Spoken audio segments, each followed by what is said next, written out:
Morning, everybody, and thanks for watching. So I'm going to continue in 1 Corinthians 15 a little bit here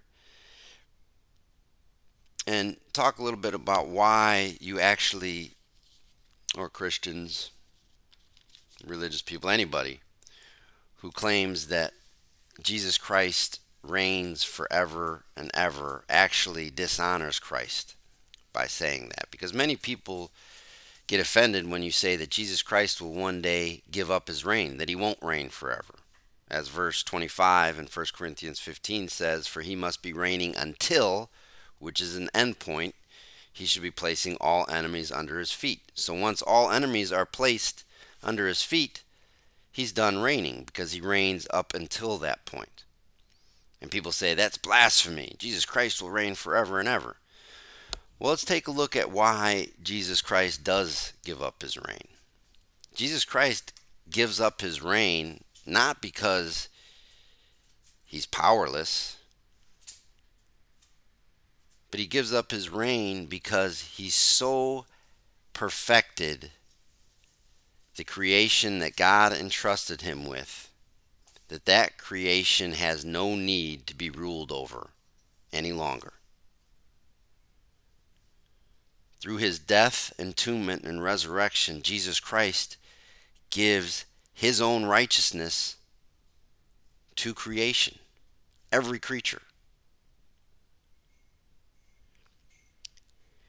And then God fills every creature with all that he is, so that he will be all in all, as verse 28 says.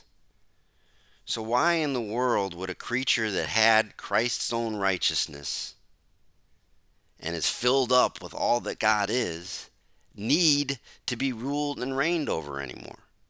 The only reason you need rule and reign is to bring a creature into subjugation of that rule and reign.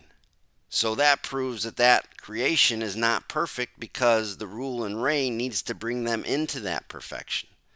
But Jesus Christ accomplished that perfection in all creation, which is why he gives up his reign. That's a glorious, powerful, successful, unimaginably awesome Savior, as opposed to a being that has to rule and reign and keep imperfect creatures, which he was supposed to perfect, in line by his rule and reign forever.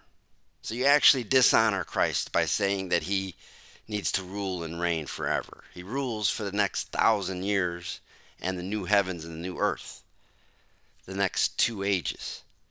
And then, as Paul's talking about here, at the consummation, he gives the kingdom, he gives up his reign, and he presents to his Father a perfected creation.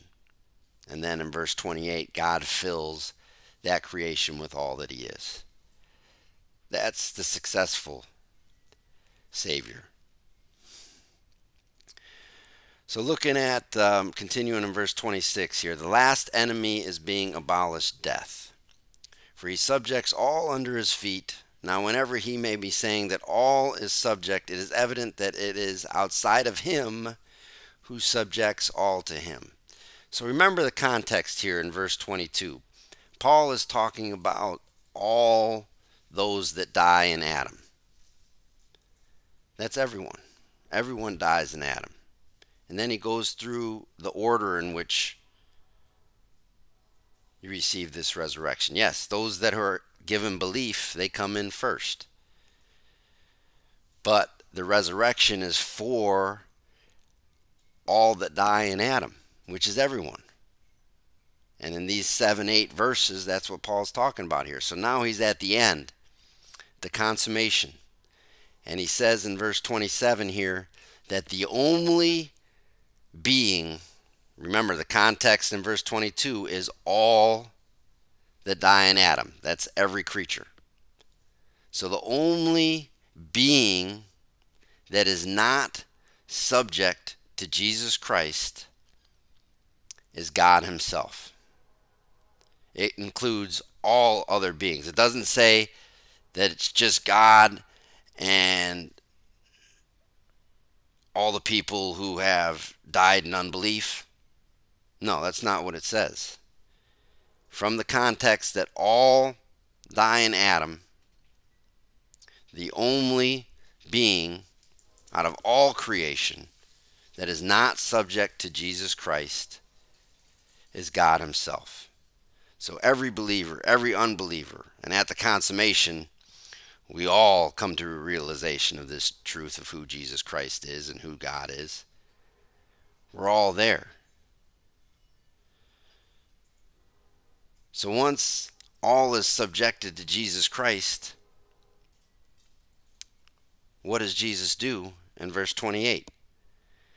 Well, it says here, now whenever all may be subjected to him, then the Son himself also shall be subjected to him who subjects all to him, that God may be all in all.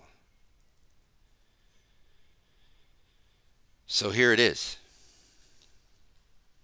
You have all of creation created through Jesus Christ. And then through his death, entombment, and resurrection, each in their own order, he brings everybody to God. He so perfects all of creation that at the consummation, at the end, he actually brings everything, everyone. The only one not included is God himself.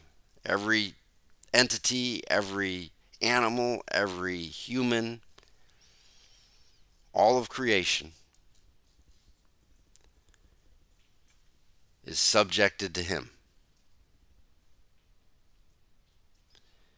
Doesn't need to rule because he perfected them so much. So he gives everything to God the Father, including himself. So all is subjected to God, so that God will fill all of his creation with all that he is. There's no need for rule anymore.